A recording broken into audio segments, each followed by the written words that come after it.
Easter, the season of new life.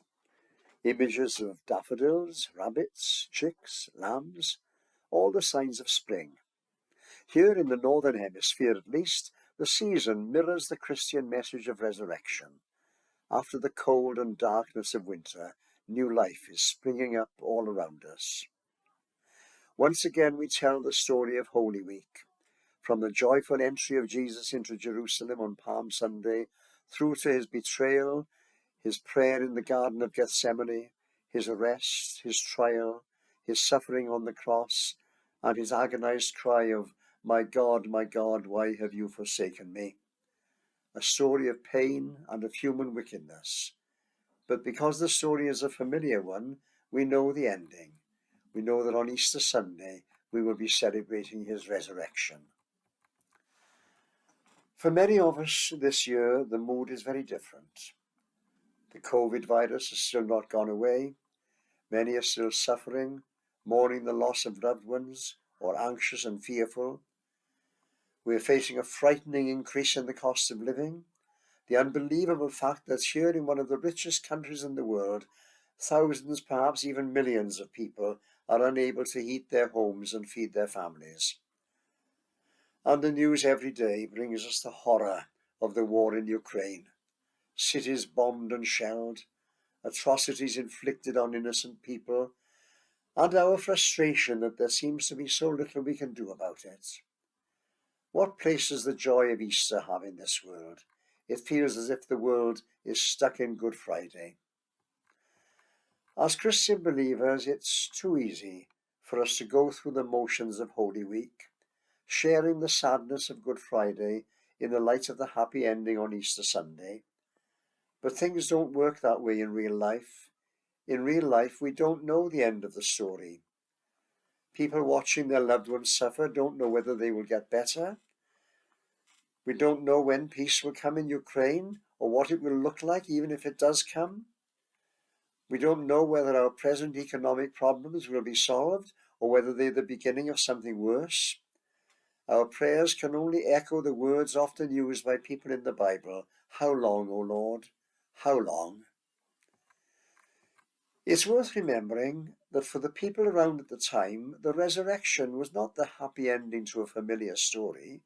It was a surprise, a shock, something of a puzzle.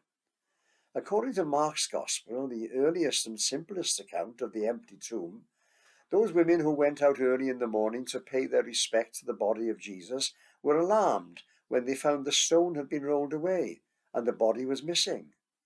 They saw a stranger, was it a man or an angel, who told them Jesus had arisen.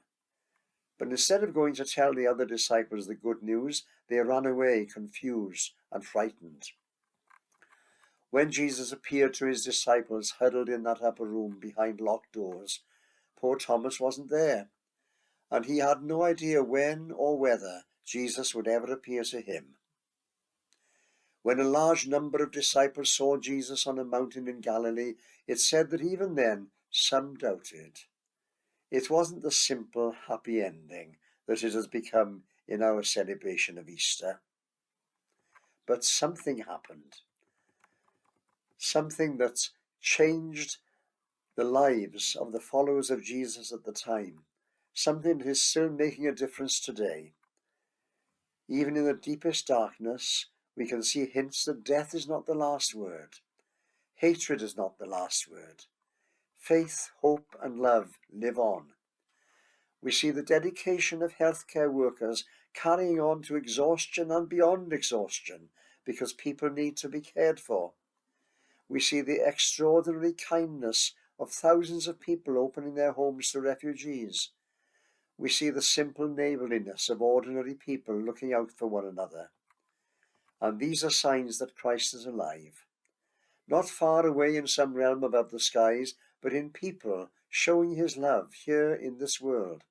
He is alive in people, and we all have the opportunity to let him live in us. We can't bring back the dead or undo the pain, but we can be the means by which others are saved and blessed and given opportunities for new life.